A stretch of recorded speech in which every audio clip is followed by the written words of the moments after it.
víctima, ahí, no, ahí es donde nosotros hemos visto privilegiar esa circunstancia en la cual no incurriría en una detención ilegal, en una aprehensión ilegal el particular. ¿Sí? Pero tendría que haber respaldo. El problema es que muchas veces la gente dice es que este anda es el que vive asaltando aquí en la comunidad. Pero ¿a quiénes ha asaltado? Es que muchos se quejan, pero ¿quiénes se quejan? No hay nadie. No hay orden de aprehensión, no hay víctima en la cual pueda, lo que generalmente se dice en la voz popular, no hay parte pidiente, ¿sí? Lo que nosotros conocemos ya en materia penal, ya tecnificando nuestro término, vamos a decir, no hay un agraviado, no hay una víctima en las cuales se constituya como persona que pueda acusar o sindicar a esa persona, ¿sí? Ya, o sea, si existe la parte pidi, o sea, el agraviado. Como el agraviado. Y lo llevamos, no incurrimos. Pero no. Si llegáramos nosotros y bueno, el chavo viene con nosotros caminando, el que le robaron y de repente se pierde y nosotros llegamos a la policía y lo entregamos supuestamente. Sí, ahí dejarlo ir porque la policía no se los va a creer. Y más seguro que puede, un momento muy rigurista, un policía, pues entonces se quedan ustedes porque están deteniendo a una persona si no tienen quién es la víctima. Bueno, si él también tuviera el conocimiento de Eva.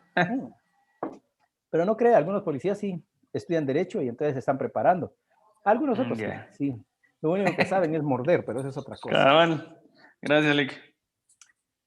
¿Alguien más, jóvenes? Si no hay, pasamos al capítulo 2, allanamiento en morada. Buenas noches, Lick. Buenas noches, señor presidente, por favor. Del 204. El 204 dice las penas señaladas en los artículos anteriores. Cuando dice artículos anteriores, ¿se refiere del 201 al 203? Fíjese que sí, porque no nos hace una mención. Y si usted se da cuenta, lo que comienza diciendo es de plagio secuestro. O sea, tenemos que entender que el 201 al 203. Ok, y mi siguiente duda sobre el mismo artículo. Al final del numeral 5, establece un aumento de una tercera parte a las penas de los delitos que están constituidos en varios artículos. Pero en los artículos 193, 195, 195 bis y 195 ter, esos ya fueron agravados por el 195 quinquis. Entonces, luego de haberlo agravado una vez, con este artículo se vuelven a agravar. Fíjese que sí, aquí lo dice, si las personas se refieren a los delitos contemplados en los artículos 191, 197, 193 bis, pero debemos entender, aquí nos está refiriendo en forma general, ¿sí? Entonces, aquí no importa que la víctima sea menor o mayor. Ahora, si ya es menor, sí tenemos que establecer la agravación que aquí dice que ya debe agravarse pues, según este artículo, más la agravación que lleva por ser menor de edad. Entonces, ahí es donde ya conllevaría doble agravación. Siempre y cuando sean menores de edad. Ahora, si es mayores de edad, se va a aumentar. Aquí lo que tenemos que tener cuidado es que en los artículos que vimos nosotros, previo al 195 quinquies, todos eran por casos menores de edad. Aquí no importa. Aquí se va a agravar por los delitos en los cuales va el 191, 192 y 193, porque aquí ya no nos da edad, sino nos dice las penas.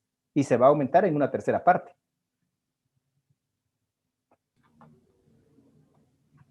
¿Alguien más, jóvenes? Y con respecto también a esto de la grabación, estaba viendo que el 192 agrava el 191 con respecto a si se incurre en violencia. Pero digamos que en el 204 también está diciendo que podemos agravar el 191 por la misma razón. Entonces aquí nosotros decidimos con cuál lo queremos agravar si se incurre en violencia. No, porque el 191 nos está regulando la promoción, fomento y... Permítame mejor cómo se llama el artículo del 191. Nos está hablando de promoción, facilitación o promoción de prostitución. Y entonces acá no hay ninguna agravación. Y el 192 nos dice promoción, facilitación o promoción de prostitución agravada. Acá lo que sí podría tener problemas es si lo está agravando con el 191, porque esa es la pena, ¿verdad? Entonces nos está hablando de prisión de 5 a 10 años, le aumenta una tercera parte y contenidas en estas circunstancias que se dan, entonces acá vendría a agravarlo otra vez, pero utilizaría como base para subirle la pena el 191. Porque el 192 le está refiriendo que se impondrá en en una tercera parte la pena que tiene el 191. Entonces, la base que se va a utilizar sería siempre los 5 a 10 años. No, porque si fuera en el caso de que usted me está diciendo, los 5 años, la tercera parte de 5 son 20 meses, serían 6 años, 8 meses, ¿sí? Entonces, ahí podría decir, bueno, ya tengo una base ahora, la aumenté en una tercera parte, ahora le voy a aumentar a esos 6 años, 8 meses, una tercera parte. De lo que dice aquí el siendo del 204, no sería así. Siempre va a utilizar la base de los del 191, los 5 años. Ya. Lick, y otra cosa que necesitaba tipo un ejemplo era en este mismo artículo 204, pero en el inciso B, ¿cuándo se puede dar como que la sustitución de un niño por otro y su posición de parto o algo así? ¿Un ejemplo? Yo no sé si usted hace unos 5 años fue muy sonado un caso en Guatemala donde un niño, los padres pues eran no morenos, sino del color regular de los guatemaltecos. El niño que ellos tenían era así colochito, blanquito, aproximadamente de 9 años, 8 o 9 años decían ellos. No se parecía ni a la mamá ni al papá. El papá empezó a entrar en sospecha si no le hicieron el favor. Y entonces él convenció a la esposa, porque ellos ya tenían problemas, convenció a la esposa para que se practicara un ADN y salió negativo para él. Entonces él empezó a decir que su esposa le fue infiel y que ese hijo no era de él y obviamente el ADN no pegó. Sin embargo, se hizo el ADN en la doña porque obviamente se sentía herida en su dignidad también porque el esposo estaba dudando de ella. Se practicaron ADN y el nene tampoco era hijo de ella. Y entonces comenzó la búsqueda y se estableció, yo si no estoy mal, ellos vivían en un municipio de Guatemala y los otros vivían en colonias de Guatemala. Se determinó que los padres también del otro niño, ellos sí eran blanquitos, ellos sí eran de piel blanca, tenían otro niño más grande que también era así blanquito y colochito, pero el hijo que ellos tenían ahí, que estaban criando de 8 o 9 años, era morenito.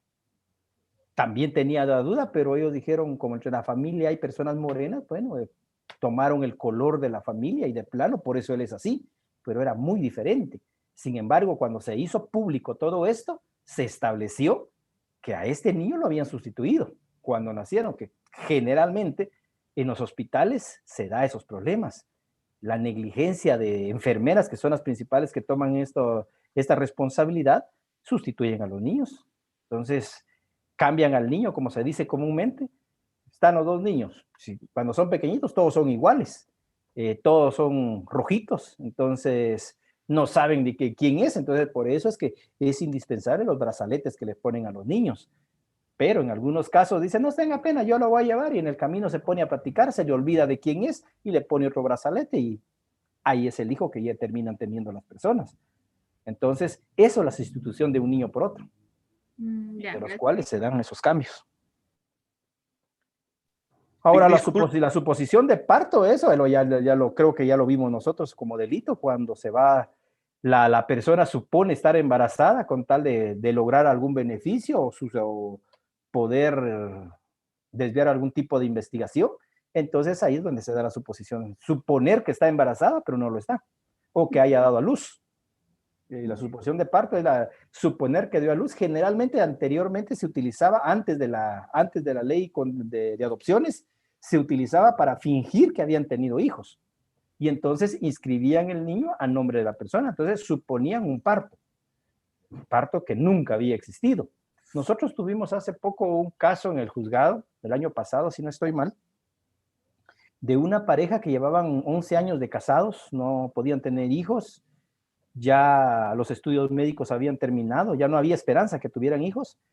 El problema era del esposo. Entonces ellos vinieron y la esposa muy solidaria con él, bueno, entonces vamos a adoptar uno, si no vamos a poder, vamos a adoptar uno. Y entonces, obviamente, el proceso de adopción tiene su cierta complejidad actualmente con la ley.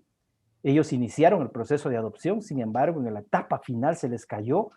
Me parece, yo desconozco cuál fue el trámite que ellos utilizaron, me parece que se cae porque los dos trabajaban, entonces no había garantía con quién se iba a quedar el niño. Entonces se cae la posibilidad de ellos ser adoptantes y por lo tanto no tienen ese acceso a un niño. Sin embargo, les hablaron en un municipio acá de Chimaltenango que había una persona que tenía un hijo y que no lo quería tener y que al nacer lo iba a regalar. Entonces vinieron ellos y efectivamente contactaron a la persona y llegaron al acuerdo, ¿verdad? Que cuando naciera el niño, ella iba a suponer que tenía un parto.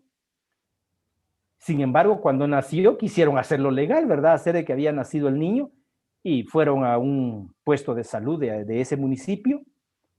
El médico, muy astuto, cuestión de inteligencia a veces de las personas, querer hacer bien su trabajo, el médico viene y los cuestiona, ¿verdad? Y le dice, pero ustedes no son de acá. No, somos de la ciudad de Guatemala. ¿Y qué lógica tiene que usted venga a un municipio a dar a luz a un niño cuando usted es de la capital? O sea, debemos entender nuestra realidad de la ciudad capital comparada con los municipios, pues hay una gran ventaja, ¿verdad? El acceso al sistema de salud es distinto en la ciudad capital que en los departamentos. Y entonces esto le llamó la atención al médico. ¿Cómo vienen ustedes a un municipio, y es un municipio de los denominados más pobres de Chimaltenango, y le dice, ¿cómo viene usted a un municipio a dar a luz siendo de la ciudad de Guatemala? Sí, pero es que como aquí tenemos familiares, aquí nos dijeron que viniéramos. Bueno, entonces la voy a examinar. Cuando la examina, pues obviamente el médico se da cuenta que el estómago de la señora no da señales de haber sido reciente extraído algún producto de concepción. Y entonces le dice, mire, ¿cuántas semanas de gestación hizo usted? 36. Pero su estómago está tan duro que no pareciera que haya habido un parto. Entonces, mire, mejor la voy a examinar, le voy a hacer un ultrasonido, quiero ver cómo está su matriz. Entonces voy a remitirla a un centro donde el centro de salud realiza sus exámenes para poder establecer esa situación, porque no me convence de que aquí haya habido un parto. Cuando ellos vieron que la situación se estaba complicando, pues salieron corriendo del lugar. El médico inmediatamente da aviso a la Policía Nacional Civil, se da la persecución, ellos iban en carro, el esposo toma el vehículo y quieren huir para Guatemala, y aquí en el paso a desnivel le cierra el paso a la Policía Nacional Civil y consecuentemente establecen que ellos llevan un niño, y el niño se estableció de que no era de ellos, pues. Y ahí salió a luz de quién era el niño, quién lo había dado a luz, y había una suposición de parto por parte de la señora, porque ella fingía haber dado a luz a alguien que no era de ella. La situación podemos verlo, si queremos ver humanitaria, el niño hubiera estado mejor, porque después se determinó que la mamá del niño era pandillera, porque terminaba extorsionando a estos señores. Es una situación bien compleja que se convirtió, pero vamos a que eso es la suposición de parto. Gracias, Lick. ¿Alguien más, jóvenes? Lick, una última pregunta. Por ejemplo, ¿cómo podemos tipificar en el caso de que sea el artículo 195 bis, comercialización o difusión de pornografía de personas menores de edad, cuando esta ya se agravó por el 195 quinquies, y luego se podría agravar en una tercera parte por el artículo 204? Podría ser en el caso, tendría que concurrir uno de los delitos que hemos visto, por ejemplo, plagio o secuestro. Plagio o secuestro, una persona que esté plagiada y que consecuentemente su autor podría estar comercializando pornografía infantil. Podría ser. Entonces, ahí podría darse las circunstancias de poder establecer una grabación con el 195 quinquies, pues, derivado a que se va a cometer ese delito. Pero es que yo siento que los estamos analizando de una manera aislada el delito. Cuando aquí lo que tenemos que ver, lo que se va a grabar, dice, las penas a que se refieren los delitos contemplados se aumentarán siempre y cuando vayan a haber delitos de los que vimos. Porque si solo va a encontrar usted comercialización de pornografía infantil, no lo va a grabar solo por esa cuestión. Tendrían que haber estos delitos. Estamos hablando nosotros de plagio, secuestro, de trata de personas, de discriminación, porque dice los delitos anteriores. Yo entiendo que estas circunstancias del artículo del decreto 9/2009, lo que vino a establecer, yo siento que se llevó delitos que no tenía que llevarse porque el espíritu del decreto de 9/2009 es la violencia sexual. Y la violencia sexual lo que llevaba era la trata de personas. Entonces, tenemos que ver esas circunstancias. Voy a analizarlo, voy a buscar el decreto 9/2009, no lo tengo a la mano ahorita, y quiero analizar, porque siento que acá está mal interpretado cómo está, porque donde lo fueron a incluir no caben, porque dice los artículos anteriores, y el decreto 9/2009 es un decreto distinto a que me venga a reformar todos los artículos anteriores. Entonces, mejor déjenme ver, voy a ver cuál es el espíritu del decreto 9/2009, leer sus considerandos y leer cuál es el objetivo que tiene la ley para poderles establecer ya esta segunda parte. Ahora, la primera parte que nos dice, sí, es que este artículo 204 ya existía.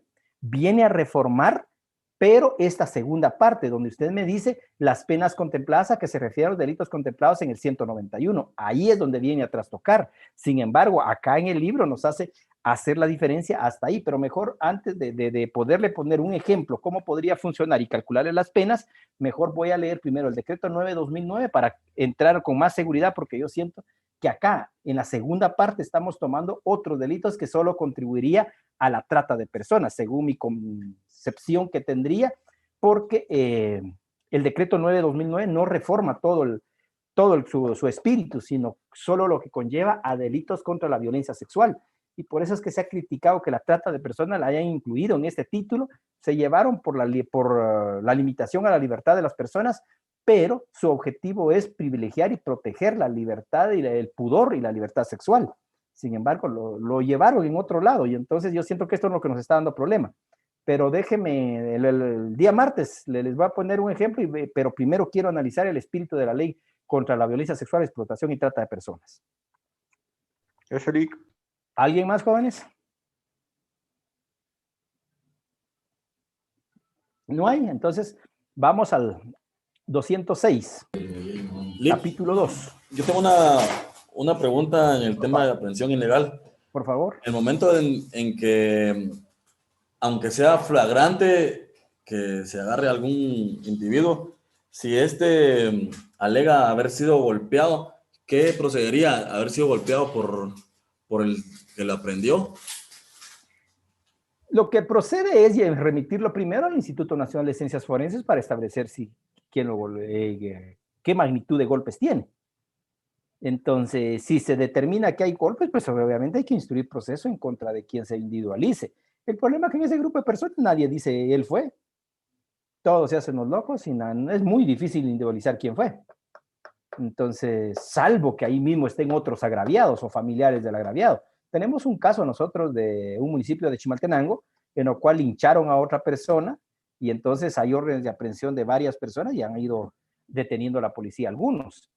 Pero ahí, porque los familiares quedaron con vida de ese linchamiento, entonces ellos fueron los que presentaron la denuncia.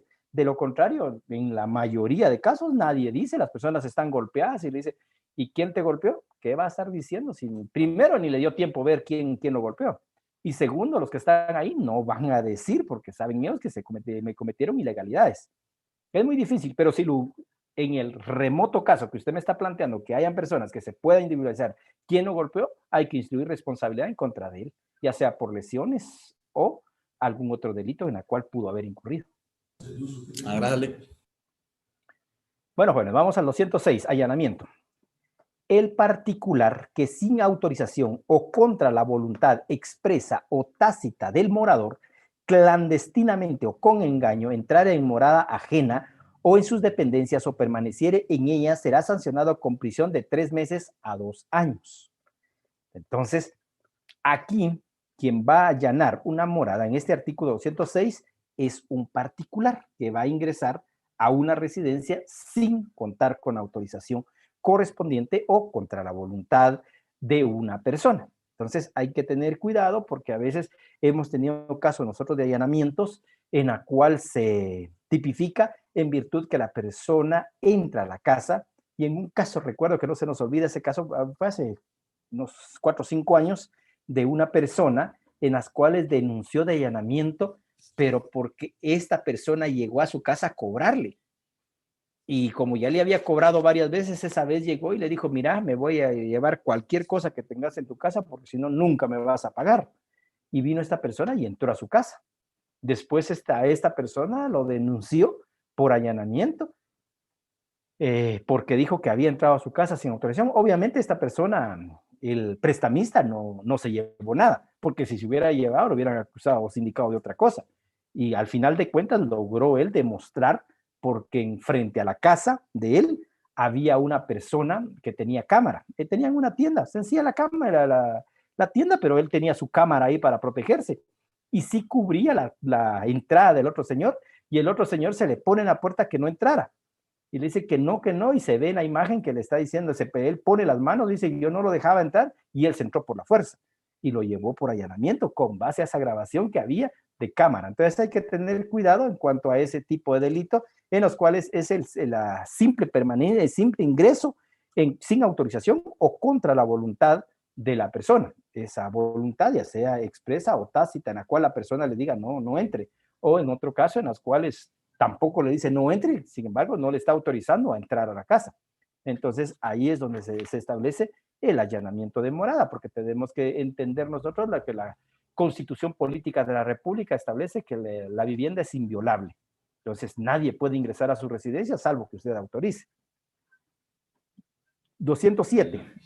Agravación específica. Yo tengo una pregunta acá. En el caso de que sea un familiar, aunque sea en segundo grado, que ingresara a la vivienda, ¿podría tomarse como particular? Sí. Aquí no refiere. No refiere que fuera de los grados de parentesco. Solo dice, es que debemos entender que su residencia, o salvo, no podría usted decirle, vive usted y su mamá y su papá en la misma casa.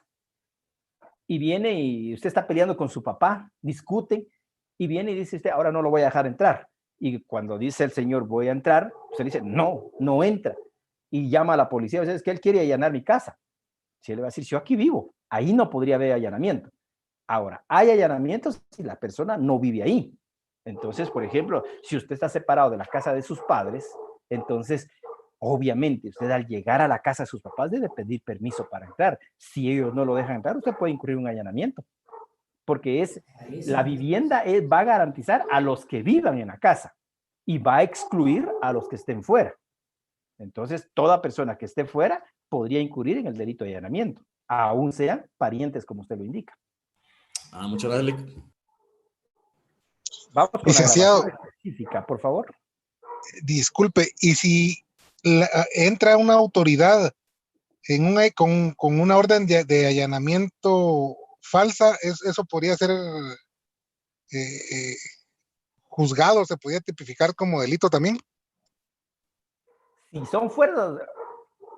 son fuerzas de seguridad, hay un delito específico para ellos. Ahora, lo que se da en la práctica mucho, no estoy diciendo que los policías no lo hagan, hay algunos policías que sí lo hacen, pero hay particulares que se inventan órdenes de allanamiento e ingresan a la casa. Ahí hay allanamiento.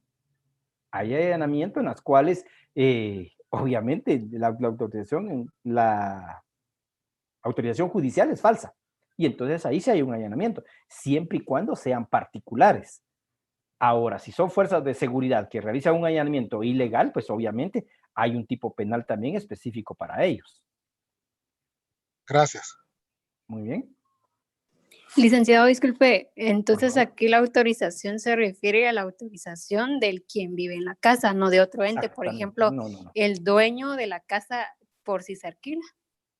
No. Qué bueno que toca ese tema. En el alquiler, la propiedad no se discute, pero la posesión se entrega. Ustedes, bueno, creo que no están viendo todavía derechos reales en civil. Y si ya lo están viendo, tendrán de mejor manera. Pero si no, cuando lleguen a derechos reales, van a comprender esas circunstancias entre propiedad y posesión. Y en la propiedad inmueble se dan las dos cuestiones. Yo puedo ser dueño de un bien inmueble, pero no lo poseo, porque lo he dado en alquiler. Y entonces transfiero esa posición mientras esté vigente el contrato. Y mientras esté vigente ese contrato, yo no puedo ingresar a esa casa. Muy dueño puedo ser, pero yo no puedo ingresar. Entonces, hay áreas comunes que sí podría yo utilizar. Por ejemplo, un lugar donde haya varios alquilando y entonces hay un pasillo, por decirles algo, o un corredor o un patio, pues yo puedo entrar, porque eso es un lugar común. No vivo ahí, pero sí puedo entrar. Ahora, a una casa donde yo la he dado por alquiler, yo no puedo ingresar a la casa sin autorización de sus moradores. Por eso aquí no dice sin autorización de sus propietarios. No nos habla de propiedad, ni nos habla de posesión, sino de morador, porque la persona que está en esa casa ostenta la posesión y tiene la calidad de morador. Entonces hay que tener cuidado, porque eso sí hemos tenido nosotros de dueños de casa. Dice, yo llegué a mi casa, entré y es mi casa, y a mí nadie me puede limitar. Perdón, usted la dio en alquiler, usted entregó el derecho de posesión y por eso hay un contrato vigente. Mientras esté vigente ese contrato, usted no puede entrar a la casa sin autorización de sus moradores y si comete el delito, aún sea él el propietario. Licenciado, y si no, disculpe, y si no hubiera contrato, pero sí hay respaldo, por ejemplo, de recibos de alquiler, por ejemplo, pago de alquiler. Lo que pasa es que eso ya es materia civil, pero hay que tener cuidado, donde no hay contrato, una persona bien asesorada no va a salir de la casa nunca y le va a pagar siempre la cuota que tiene. Entonces, ese es el problema de carencia de contrato. Pero eso es materia civil. Ahí es otra cuestión. ¿Sí? Entonces, el recibo solo garantiza que hay un alquiler, pero no va a garantizar periodo, no va a garantizar cuota, más que decir, este es el recibo, yo siempre pagué 100 quetzales, pero hace 50 años, pues siga pagando 100 e indefinidamente porque no hay contrato en la cual pueda ponerle fin a ese alquiler. Pero es materia civil. Gracias, licenciada. Ronnie, por favor. Era lo mismo. ¿Qué pasaba cuando no existía contrato? Vaya. Gracias. Entonces, avanzamos entonces, jóvenes. 207, agravación específica. Si los hechos descritos en el artículo anterior, o sea, de allanamiento, se ejecutaren con simulación de autoridad, con armas, con violencia o por más de 2 personas, la sanción será de 2 a 4 años. Es lo que uno de los compañeros preguntaba, ¿qué pasa si llegan con una autorización falsa? Si fingen ser autoridad, pues entonces la pena será de 2 a 4 años de prisión. Ahora, si son autoridad, va a otro delito, va a otro tipo penal. Para que el delito de allanamiento sea calificado como agravado, es necesario que concurran separadamente cualquiera de los siguientes presupuestos. A, que se realice simulando ser autoridad, de lo que dice el autor acá, él ya lo desglosa para poder establecer. Que se utilicen armas, la ley no indica qué clase de armas. Entonces, debemos entender acá, por eso lo leía yo, porque aquí vamos a las disposiciones generales del Código Penal. ¿Qué debemos entender nosotros por arma? No es arma de fuego. Arma es todo aquel objeto capaz de infundir temor en otra persona. Entonces, una pistola de juguete en la oscuridad, va usted caminando solo a las 9 de la noche, ya no hay mucha gente transitando, y le ponen la pistola de juguete, usted no va a estar pensando, esa es de juguete o no es de juguete. Usted se pone a temblar y entrega todo lo que lleva, porque se lo están pidiendo. Entonces, esa arma, ese objeto le causó tanto temor que usted creyó era un arma de fuego. Después detienen a la persona y se da cuenta que era un arma de juguete, pero era un arma por la misma situación que causó temor en usted. Bueno, jóvenes, estamos menos de 1 minuto. Vamos a hacer un receso de 5 minutos y nos enlazamos nuevamente.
Bueno, continuamos, jóvenes.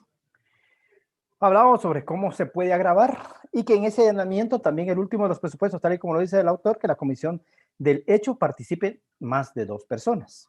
¿Verdad? 3 en adelante, porque no dice más de 2 personas. Entonces, no dice 2 o más personas, sino dice por más de 2 personas. Entonces tenemos que entender que al inmueble o a la residencia, a la casa, ingresen 3 personas o más. Entonces, al referirnos al 207. ¿Dudas, jóvenes? Ahí no necesariamente tiene que estar presente el habitante de la casa, ¿verdad? Por ejemplo, no. En el caso de que usted puso de que habían cámaras, si uno después con las cámaras constata de que ingresaron sin su autorización. Ajá. No, no necesariamente. El allanamiento puede darse en ausencia de la persona.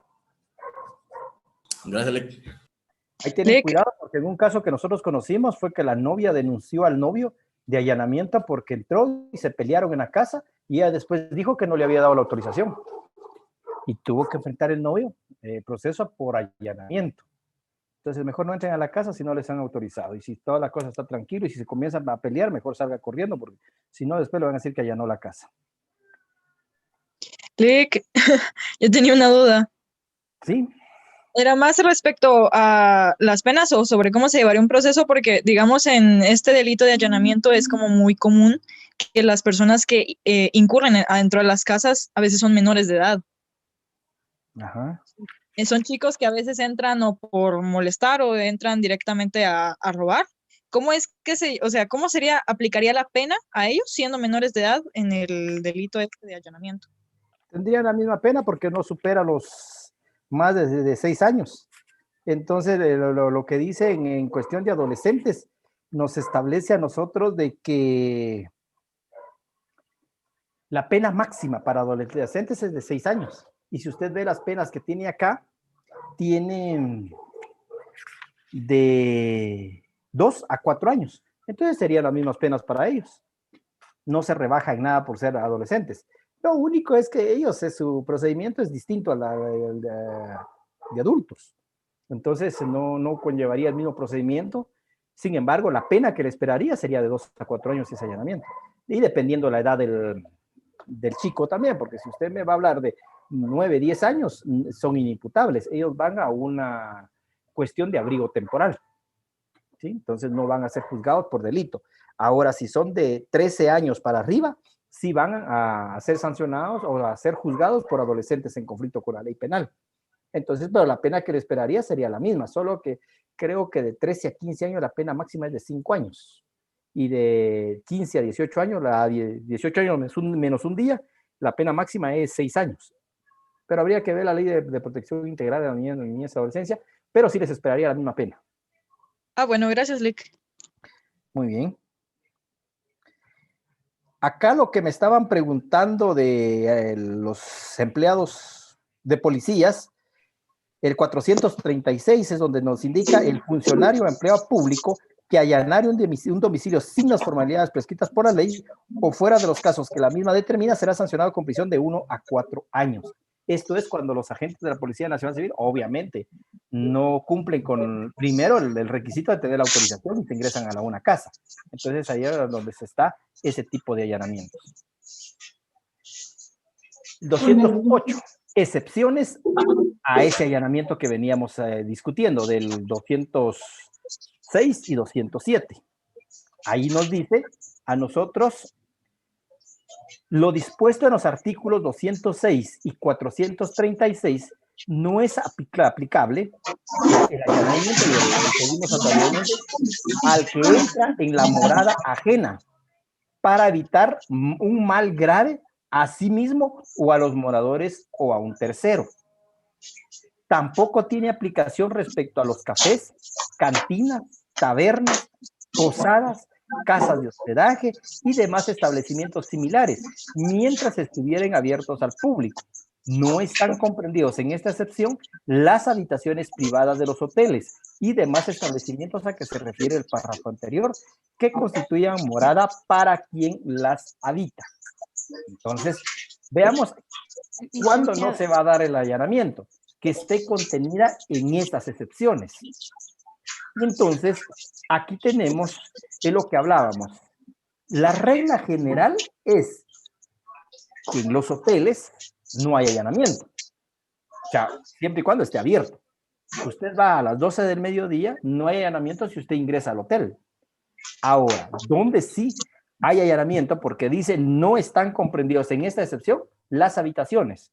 O sea, a su habitación no puede entrar nadie sin autorización. Si usted ve, cuando va a un hotel, ahí en las directrices o las instrucciones que está, se establece que en ausencia de las personas, la única persona que puede ingresar a la habitación, que no sean los que estén pagando por dicha habitación, es la encargada de limpieza. Es la única persona que puede ingresar, y siempre y cuando quien vaya a hospedarse ahí autorice para que pueda ingresar. De lo contrario, si no autorizan, tampoco pueden entrar, aunque no se tenga que hacer limpieza. Entonces, eso es excepción.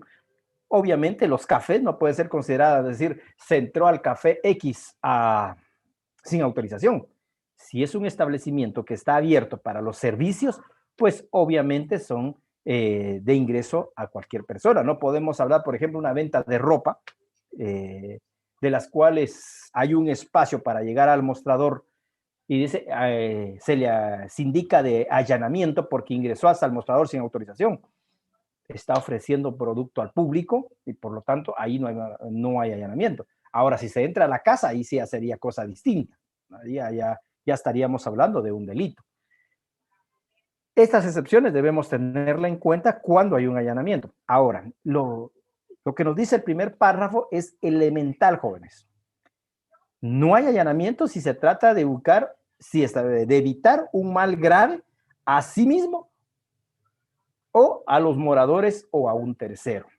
Supónganse que hay una persona en la casa vecina, vemos que está saliendo humo, se está incendiando la casa y dice, no, yo no entro porque me van a acusar de allanamiento.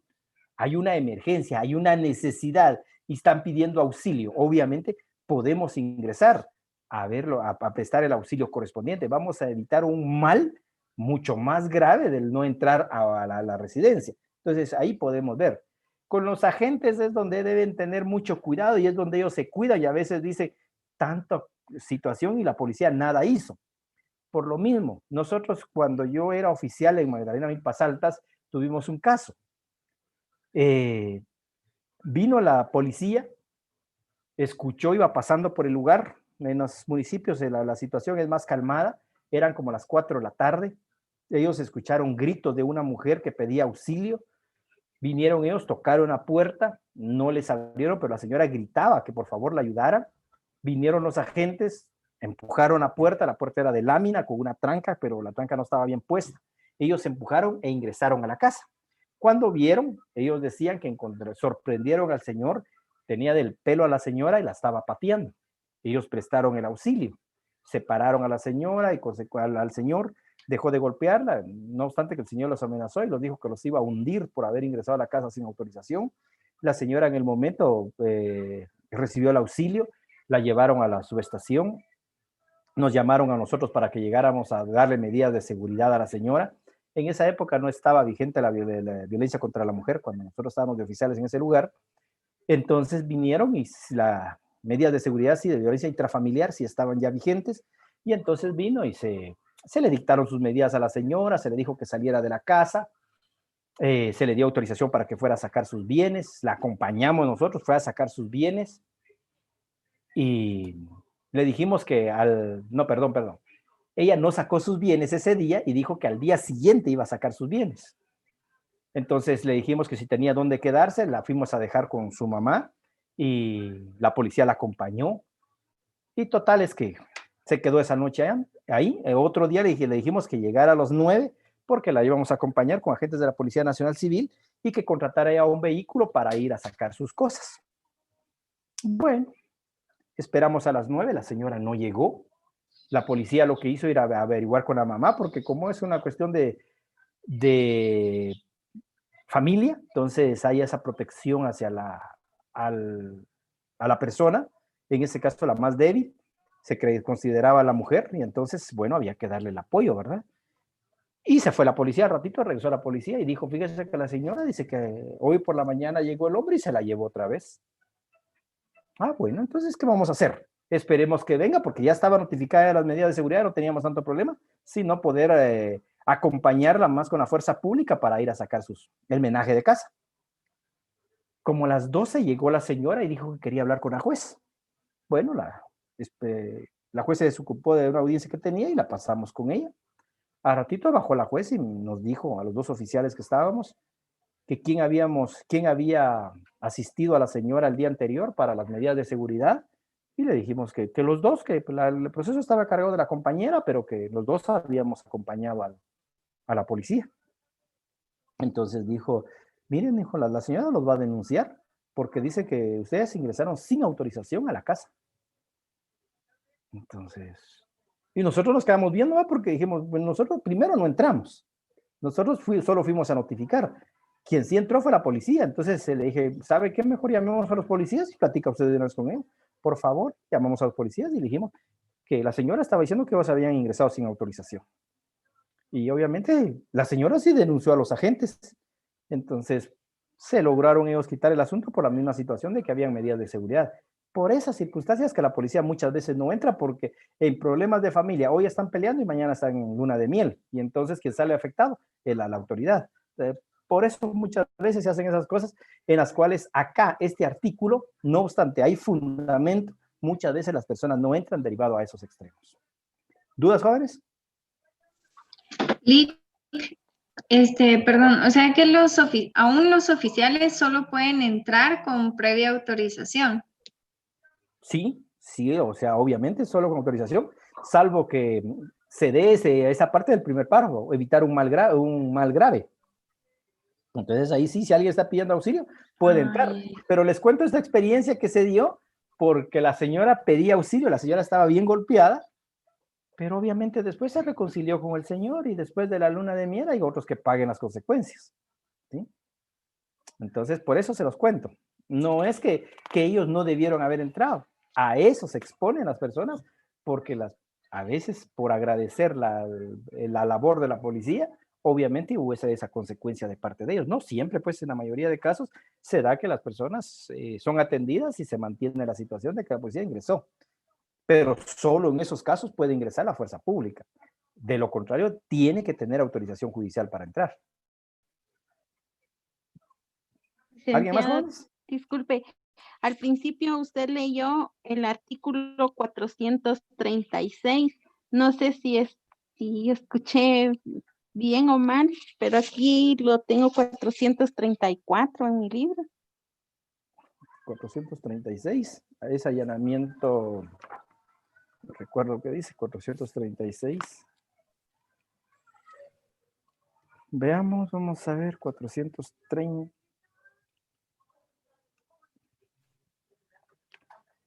Es 436 porque el 434 es violación de sellos, no tiene que ver nada con allanamiento, pero es 436 allanamiento ilegal y lo leí por el compañero que me había preguntado, porque ahorita no es materia de nada, solo lo leí por referencia, pero si en su libro está 434, corrígalo, es 436. Gracias, licenciado. Gracias. Bueno, jóvenes, avanzamos entonces, vamos al capítulo 3 de la sustracción de menores. 209, sustracción propia.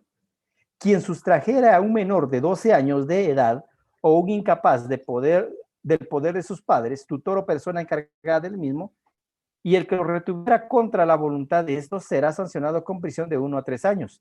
La misma pena se aplicará si el menor tuviere más de 12 años de edad y no mediare consentimiento de su parte. La pena a imponer será de 6 meses a 2 años si el menor de más de 12 años de edad hubiere prestado consentimiento. Entonces, aquí es, tal y como nos dice el autor, que la sustracción, el agente se apodera de la persona menor de edad, se lo lleva. En este caso, donde más hemos tenido nosotros problemas entre familia, no padres, porque eso va al ámbito de familia. Padres, eso es muy común, que el papá se lleva al hijo y sin autorización de la mamá. Entonces, puede ser sindicado en un momento dado de sustracción de menores, de sustracción propia. Sin embargo, Hemos tenido nosotros casos en los cuales tíos se llevan a los hijos por ayudar a la hermana, al hermano, porque tienen problemas familiares ellos, y entonces se los llevan y los quitan del poder de sus padres o de la persona encargada, y entonces ahí es donde se da la sustracción propia. Entonces es sustraer a una persona menor de edad bajo las condiciones de las edades indicadas en poder principal que esté de sus padres, porque ese es el presupuesto que nos habla acá, del poder de sus padres, ya sea del papá, de la mamá o de ambos, sin constituir plagio o secuestro, porque si se lo lleva y consecuentemente lo priva de libertad y está pidiendo un rescate o está causando algún daño, pues obviamente ya puede ser un plagio o secuestro. La sustracción es aquel, quitarlo de los papás, llevarlo consigo y consecuentemente creyéndose el que puede cuidarlo. Y si hay es mayor de 12 años, si hay consentimiento, pues establecemos que hay una pena, y si no lo hay, establecemos que hay otras circunstancias en las cuales tiene una pena distinta. ¿Dudas, jóvenes? Si no, pasamos al 210. La sustracción impropia.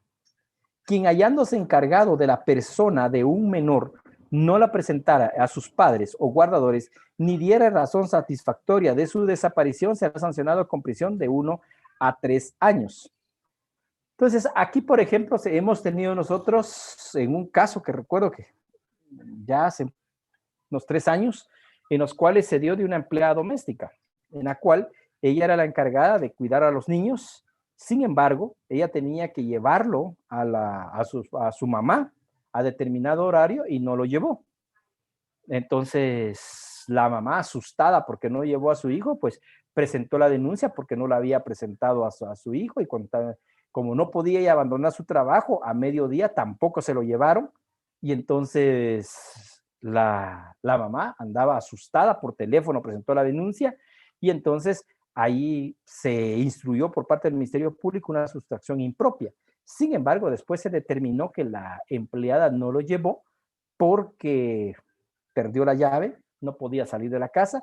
Sin embargo, la niña, porque era una niña, ella tomaba también leche de pacha, entonces ella lo pasó el día con eso, hasta cuando llegó la mamá por la tarde, pudo abrir la puerta y entonces se dio cuenta de que ellos, lo que había quedado eran encerrados. Y entonces resultó que la llave ella ese día no la había llevado, y cuando entró fue porque le habían abierto la puerta, pero después dejaron con doble llave, entonces ella no podía salir de la casa. Y la señora, pues, al parecer no podía utilizar el teléfono, no pudo marcar y no le pudo decir a la mamá de la niña de que ella estaba encerrada en la casa y por eso no se lo podía llevar. Una cosa muy especial, de las cuales al final de cuentas se estableció una sustracción impropia y se inició una investigación, pero posteriormente se pudo solventar en favor de la señora porque no había una voluntad de privar a la menor, sino eran las circunstancias en las cuales ella no lo pudo presentar porque estaba encerrada, la dejaron encerrada la otra persona que había salido después de la mamá. ¿Dudas? Muy bien, vamos 211. Sustracción agravada. En caso de desaparición del sustraído, si los responsables no probaren el paradero de la víctima o que su muerte o desaparición se debió a causas ajenas a la sustracción, será sancionada con prisión de 6 a 12 años. Sin embargo, si la persona sustraída fuera encontrada, la pena se reducirá en la forma que corresponde mediante el recurso de revisión. Bueno, aquí entendamos, jóvenes, que aquí va a ser la pena de prisión de 6 a 12 años. Aquí es cuando el sustraído haya desaparecido y no probar en su paradero de la víctima o haya muerto. Sin embargo, esa muerte que sean causas ajenas a la sustracción. No hubo voluntad de que se muriera, fue por otras razones que se murió, y entonces esa pena le esperaría, porque si no, vamos a que si lo llevaron, se murió, podría ir desde un plagio secuestro hasta un homicidio o un asesinato. Entonces podría darse. ¿Por qué les decía yo que sin embargo si la persona sustraída fue encontrada, la pena se reducirá en la forma que corresponde mediante recurso de revisión? El problema es que el recurso de revisión no lo vamos a ver acá porque eso es materia de procesal penal, y el recurso de revisión es uno de los recursos extraordinarios en materia penal y que solo en penal se da.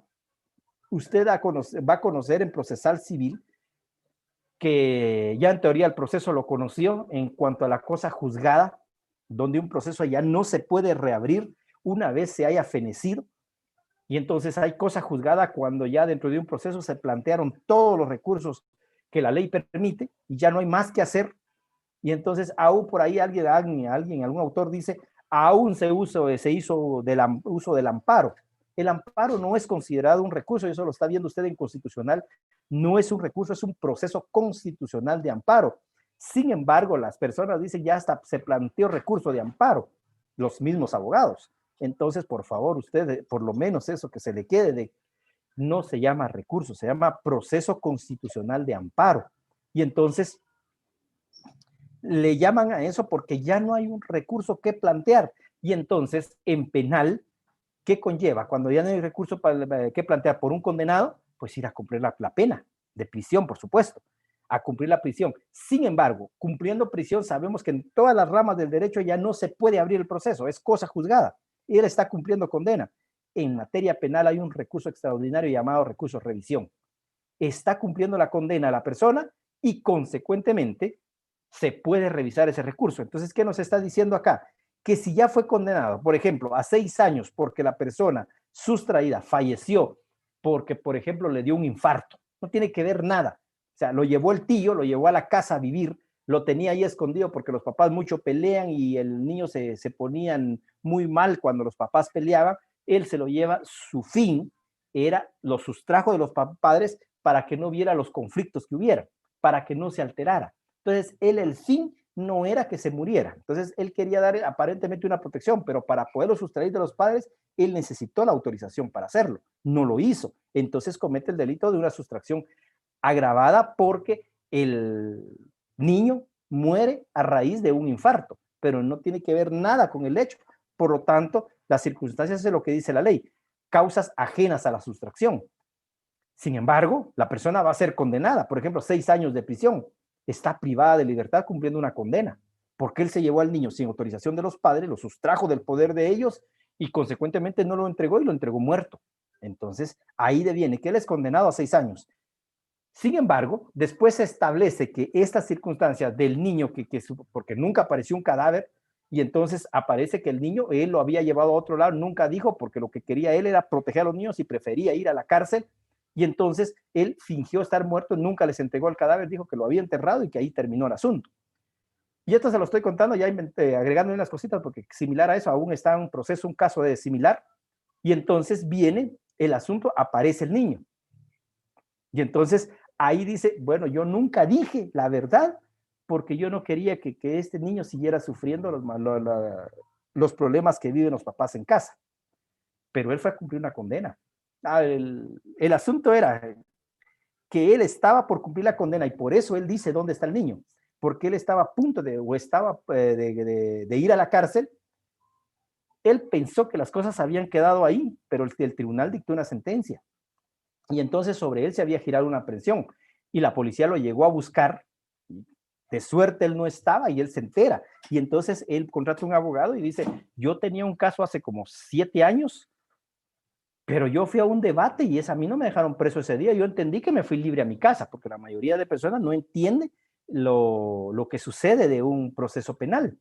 Y entonces él dice, yo me fui a mi casa porque obviamente yo sabía que el niño, yo estaba ocultando que él estaba muerto, nunca mostré dónde estaba el cuerpo, pero yo les dije que lo había enterrado. Y entonces, y como me dejaron ir, yo dije que ahí terminó el caso.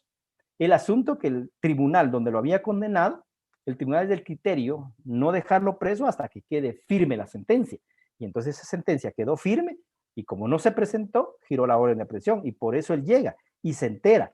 Si él hubiese estado en la cárcel, o aquí lo que correspondía era presentar recurso de revisión, porque aunque él no estaba privado de libertad, la único que lo podía salvar es el recurso de revisión. Sin embargo, ahí se traía todo el proceso porque el niño estaba vivo.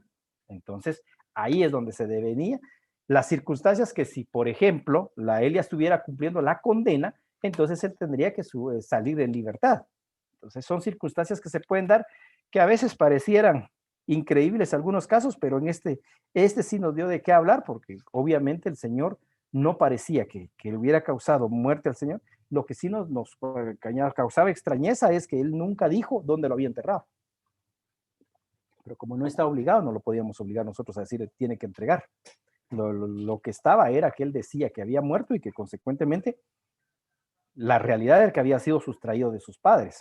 Los padres, de todas maneras, siguieron en la misma situación y terminaron separándose. ¿Alguna duda, jóvenes? Vamos al 212. Inducción al abandono del hogar. Quien indujere a un menor de edad, pero mayor de 10 años, a que abandonara la casa de sus padres, guardadores o encargados de su persona, será sancionado con prisión de 6 meses a 2 años.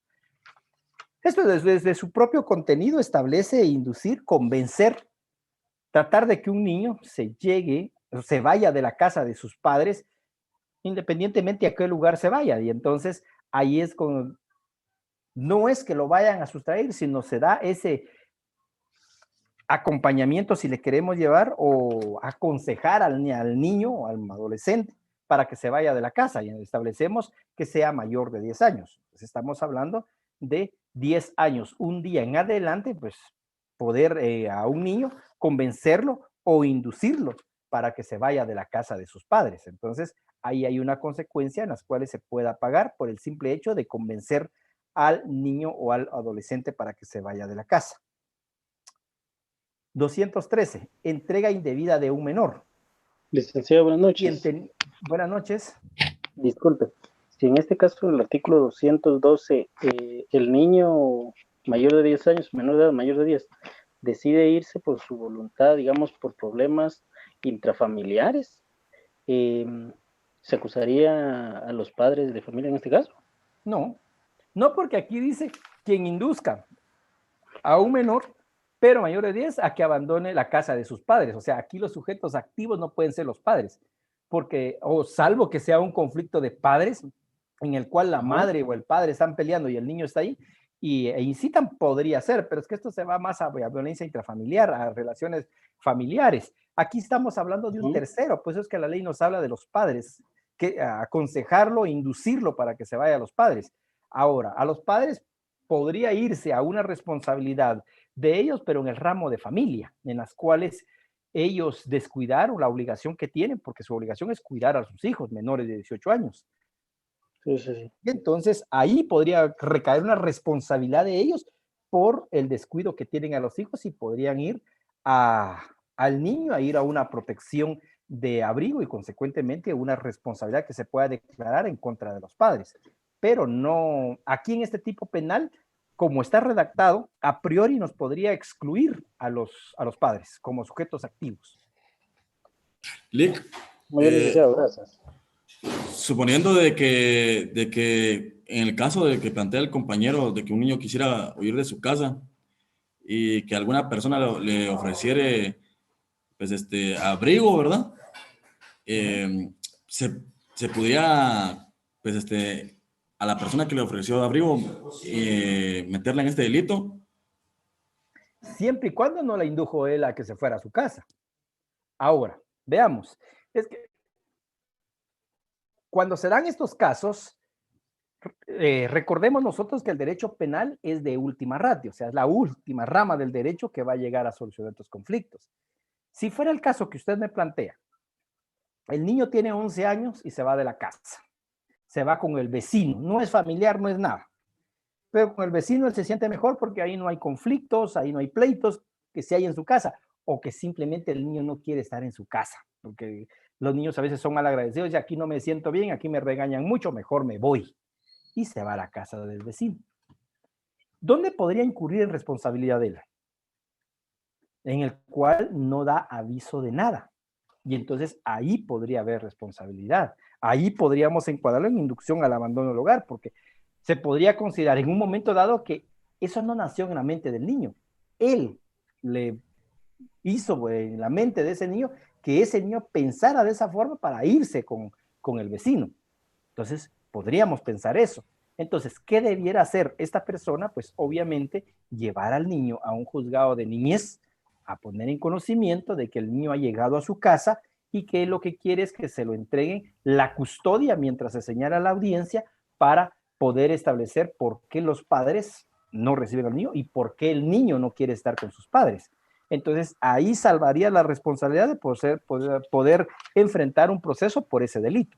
De lo contrario, sí podría darse esas circunstancias, aunque es muy difícil porque debemos establecer que el derecho penal es de última ratio. Aquí lo que hay que ir es a la protección de niñez y establecer por qué el niño no quiere estar con sus padres.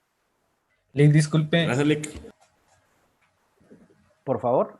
En el caso de que sea una familia separada y que el niño se resguarde en la casa de los abuelos y que, por ejemplo, con engaño sea sustraído de la casa de los abuelos, ya sea por parte del papá o la mamá, ¿incurriría en este delito? Muy difícil porque dice que sea sustraído de los padres. Estamos hablando del papá y la mamá. No, entonces, de casa de los abuelos. Por eso. Ajá. Pero es que él, salvo que los abuelos tengan la custodia. Si no tienen la custodia, no podría alegar esa circunstancia. Entonces, porque el tipo penal es claro, que abandone la casa de los padres, no habla de otras personas, nos habla de guardadores o encargados. Entonces, ahí sí podrían ser los abuelos. Pero cuando nos dice los padres, estamos entendiendo nosotros papá y mamá. Ahora, los abuelos ya pasarían a ser guardadores o encargados, siempre y cuando sea declarada su responsabilidad en el ramo de familia, que se les hayan entregado a ellos, decir, bueno, los padres no son recursos, no son las personas idóneas para cuidarlos, se delegan ellos o ser los encargados de su nieto. Entonces, ahí sí podríamos establecer que lo está sustrayendo.